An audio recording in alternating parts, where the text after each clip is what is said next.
Hello friends, welcome to SND education. Friends, आज आपके लिए लेकर आया हूँ मेजरिंग टूल और कटिंग टूल। इसके अलावा जो अदर टॉपिक्स होते हैं उस पर भी आपको मोस्ट इंपॉर्टेंट मैकेनिकल से रिलेवेंट जो एमसीक्यूज आपसे बार बार क्वेश्चन पूछे जाते हैं एग्जाम्स में, वो सारे के सारे 45 टाइप्स ऑफ जो है आपको क्वेश्चन यहाँ पर देखने को मिलेंगे। तो एंड तक मेरे साथ बने रहें और प्लीज़ मेरी वीडियो को ज़्यादा से ज़्यादा लाइक करें ताकि हमको जो है ऐसी मोटिवेशन मिलता रहे, मैं आपके लिए अच्छे से अच्छी वीडियो लेके आता रहूँ। कोई सजेशन हो तो आप कमेंट में कमेंट जरूर करें।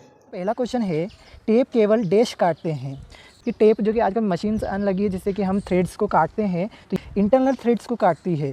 तो इसका राइट आंसर ऑप्शन डी होगा। सेकंड क्वेश्चन है, दुर्घटना टालने का सर्वश्रेष्ठ तरीका होता है कार्य मशीन और कार्यस्थल से संबंधित सुरक्षा नियमों का अवलोकन कर लेना चाहिए। तो यहाँ पर ऑप्शन जो है हमारा सी राइट होगा। नेक्स्ट क्वेश्चन है, माइल्ड स्टील को निम्न में से किस प्रक्रिया के द्वारा हाई कार्बन स्टील में रूपांतरित किया जा सकता है? आपके केस हार्डनिंग के द्वारा।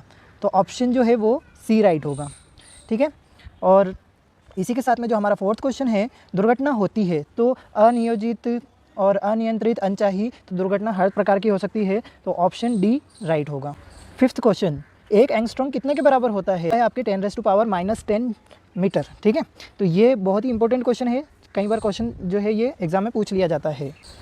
अब देखिए, निम्न में से वह कौन सा फ्लक्स है जिसे सामान्य रूप से ब्रेजिंग में इस्तेमाल किया जाता है? फ्रेंड्स, इस क्वेश्चन को अच्छी तरीके से देख लीजिएगा क्योंकि ये क्वेश्चन 10 में से 9 बार पूछा ही जाता है। तो मैं आपको बता देता हूँ कि इसके लिए ब्रेजिंग में जो है हम बोरेक्स का इस्तेमाल करते हैं। तो ऑप्शन ए राइट होगा।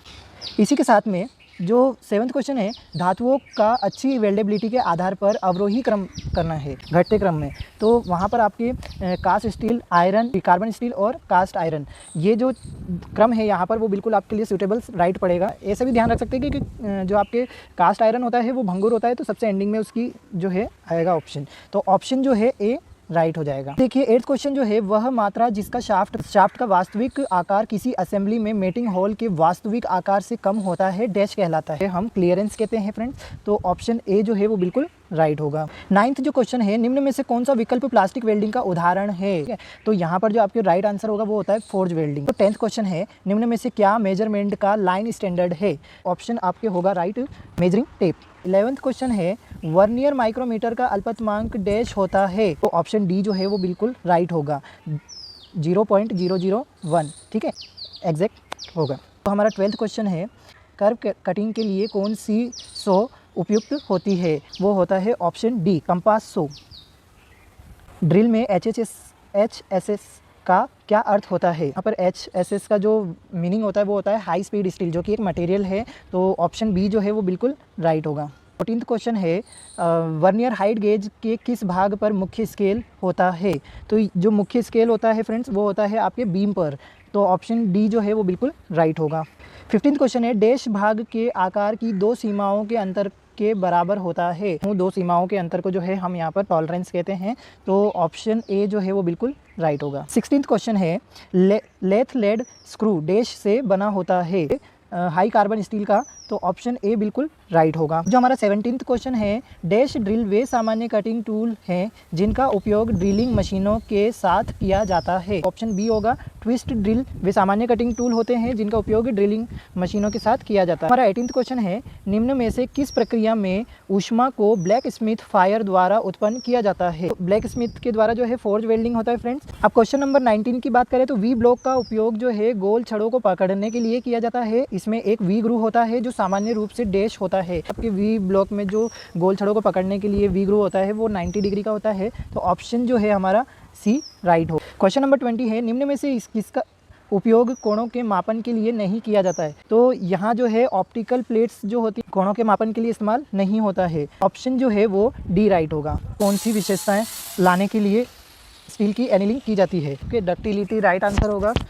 ठीक है, तो ऑप्शन सी राइट है। 22 इसमें है कि तेल वाले फर्श की सफाई डैश से की जानी चाहिए? वो जो है आपके लकड़ी के बुरादा डालकर की जानी चाहिए। तो ऑप्शन सी राइट होगा। क्वेश्चन नंबर 23 है, वो है सामान्यकरण में निम्न में से किस माध्यम में कूलिंग की जाती है? तो सामान्यकरण का मतलब है नॉर्मलाइजिंग, और नॉर्मलाइजिंग में हम वायु के माध्यम से कूलिंग करते हैं। तो ऑप्शन जो है ए राइट होगा। क्वेश्चन नंबर 24 है, वर्नियर कैलिपर का मेट्रिक सिस्टम में अल्पतमांक क्या होता है? 0.02 होता है। तो ऑप्शन सी जो है वो बिल्कुल राइट होगा। बैंड सो मशीन का अधिकतम टिल्टिंग एंगल होता है?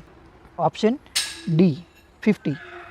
ठीक है। 27वां क्वेश्चन है, किसी निश्चित मात्रा में मापे गए मान की इसकी वास्तविक मान की निकटता की कोटि को निम्न में से क्या कहा जाता है?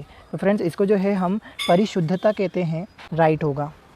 28वां क्वेश्चन है, वेल्डिंग के दौरान निम्न में से कौन सी रे उत्पन्न होती है? अल्ट्रा वायलेट रे जो है उत्पन्न होती है, तो ऑप्शन डी जो है वो बिल्कुल राइट होगा।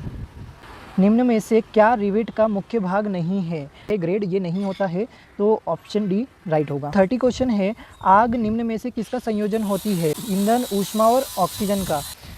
बी। रेक की टूथ थिकनेस को डैश के द्वारा मापा जाता है कि गियर टूथ वर्नियर कैलिपर के द्वारा मापा जाता है, तो ऑप्शन बी राइट होगा। 32 क्वेश्चन है, निम्न में से क्या आधारभूत इकाई नहीं है? दाब जो है आधारभूत इकाई नहीं है। 33 क्वेश्चन है, निम्न में से कौन सा प्रकार फिलेट वेल्ड नहीं है? बट जॉइंट होता है वो फिलेट वेल्ड जॉइंट नहीं होता, ए राइट होगा।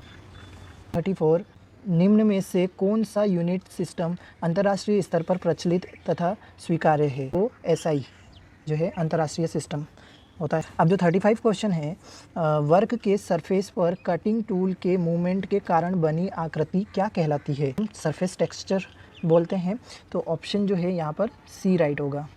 36, आरी को तेज करने के लिए निम्न में से किस वाइस का इस्तेमाल किया जाता है? हम 100 वाइस का इस्तेमाल करते हैं, ठीक है, तो ऑप्शन जो है ए राइट होगा। 37 जो क्वेश्चन है, निम्न में से क्या वेल्डिंग का एक प्रकार नहीं है? तो यहाँ पर जो है नॉन प्रेशर जो है वेल्डिंग का प्रकार नहीं है, राइट होगा डी। किसी मटेरियल के उस प्रतिरोध को क्या कहा जाता है जो बाह्य बल के विरुद्ध होता है? तो उसे हम स्ट्रूथ कहते हैं। 39 जो क्वेश्चन है, ड्रिल में डैश मटेरियल को काटता है बिट काटता है, तो ऑप्शन ए जो है वो बिल्कुल राइट हो जाएगा। किसी मटेरियल की सतह पर विकसित प्रतिरोध डैश के नाम से जाना जाता है, हार्डनेस, ठीक है, तो ऑप्शन बी जो है वो बिल्कुल राइट होगा। सतह पर जब हार्डनेस होती है तभी जाके प्रतिरोध होता है, ठीक। 41 क्वेश्चन है, वह नॉन फेरस धातु कौन सी जिसकी विशेषता भूरापन होता है? वो है ए जिंक, क्योंकि जिंक जो है भूरापन विशेषता का होता है। 42 क्वेश्चन जो है वह है कि सॉफ्ट सोल्डर का संयोजन होता है, तो ये जो होता है फ्रेंड्स जो होता है लेड वो कम होता है, टिन ज़्यादा होता है, ठीक है, तो ऑप्शन ए जो है वो बिल्कुल राइट होगा।